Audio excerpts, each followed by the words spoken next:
మరో breaking news చూస్తున్నాం. విశాఖ ఉక్కుకు కేంద్రం ప్యాకేజీ ప్రకటించిన నేపథ్యంలో విపక్ష పార్టీలు భిన్న వాదనలు తెరపైకి తెస్తున్నాయి. ఓ పక్క ప్యాకేజీ వెనుక ప్రైవేటీకరణ మంత్రం ఉందని వైసీపీ ఆరోపిస్తుంటే, మరో పక్క కడప ఉక్కు సంగతేంటని కాంగ్రెస్ ప్రశ్నిస్తుంది.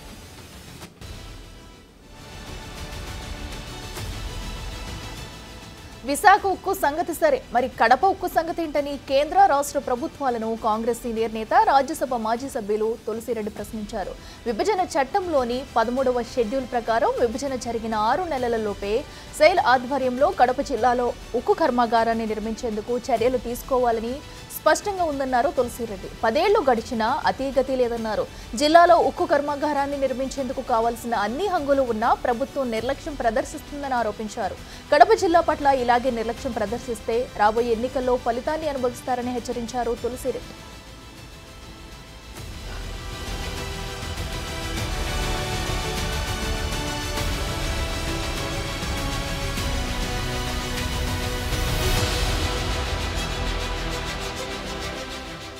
విశాఖ ఉక్కుకు ఏదో 11,440 కోట్ల ప్యాకేజ్ ఇచ్చి దాన్ని మేము రచిస్తాము, ప్రభుత్వ రంగ సంస్థగానే కొనసాగిస్తామని చెప్పేసి ఇది చెప్తున్నారు. ఓకే, అది జరిగితే సంతోషమే. కానీ అట్ ది సేమ్ టైం నిన్న ముఖ్యమంత్రి గారు కడప జిల్లాకు రావడం జరిగింది.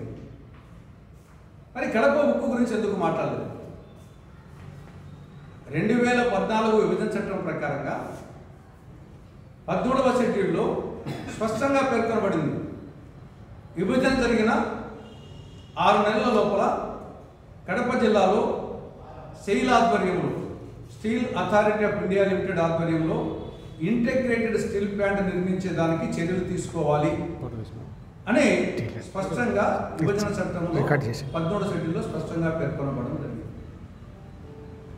కానీ 10 సంవత్సరాల 7 నెలలు అతీగతి లేదు. పోనీ కడప జిల్లాలో పరిస్థితులు లేవంటే అన్ని హంగులు ఉన్నాయి. స్టీల్ ప్లాంట్ కావాల్సినటువంటి అన్ని హంగులు ఉన్నాయి.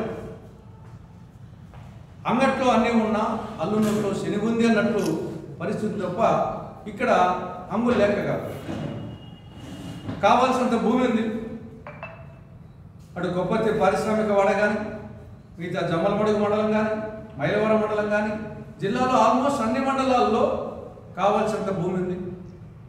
నీటికి సంబంధించి గండికోట రిజర్వాయర్ ఉంది, మైలవరం రిజర్వాయర్ ఉంది, బ్రహ్మసాగర్ రిజర్వాయర్ ఉంది. ఇంకా అవసరమైతే పక్కన సోమశిల నెల్లూరు జిల్లాలో దగ్గర అడిగి సోమశిల రిజర్వాయర్ ఉంది. నీటికి సంబంధాలు ఇబ్బంది లేదు. దాని తర్వాత వచ్చేసి విద్యుత్ శక్తి ఆర్టీపీపీ జిల్లాలో ఉంది, రాయలసీమ థర్మల్ పవర్ ప్లాంట్. దాని తర్వాత రవాణా సౌకర్యాలు, రోడ్డు సౌకర్యం ఉంది, రైలు సౌకర్యం ఉంది, మద్రాస్ బాంబే మెయిన్ లైన్. తర్వాత విమాన సౌకర్యం ఉంది, ఈవెన్ జల సౌకర్యం కూడా కృష్ణపట్నం సమీపంలో ఉంది. ఒకటి రవాణా సౌకర్యాలు ఉన్నాయి. పోనీ ముడిసరుకు సంబంధించి కావాల్సినంత సున్నప్రాయి ఉంది, కావాల్సినంత డోలమైట్ ఉంది. ఇక హేమటైట్ మ్యాగ్నటైట్కు సంబంధించి జిల్లాలో కొంత మాత్రం ఉంది. మిగతాది పక్కనే అనంతపురం జిల్లా ఉంది, బళ్ళారిలో ఉంది, ప్రకాశం జిల్లాలో కొంత ఉంది. కాబట్టి అన్ని హంగులు ఉన్నాయి.